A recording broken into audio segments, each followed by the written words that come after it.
आमदार सतेज पाटील यांनी तारांकित प्रश्नाद्वारे भूस्खलनग्रस्त गावातील ग्रामस्थांच्या सुरक्षेचा प्रश्न विधान परिषदेत उपस्थित केला।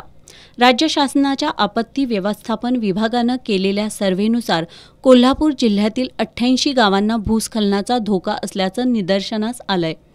या गावातील नागरिकांची जीवितहानी टाळण्यासाठी तसंच त्यांच्या स्थलांतरणासाठी कोणती कार्यवाही केली असा प्रश्न आमदार पाटील यांनी उपस्थित केला।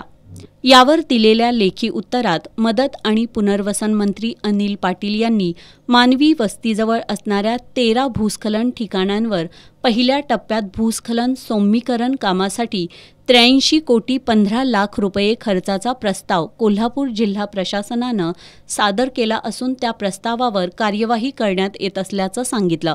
या सर्व ठिकाणी पावसाळ्यापूर्वी भूस्खलनाबाबत जनजागृती करण्यात आली असून भारतीय भूवैज्ञानिक सर्वेक्षण विभागाला याबाबत पुन्हा एकदा सर्व्हे करून तांत्रिक अहवाल देण्याची विनंती केली असल्याचं त्यांनी सांगितलं।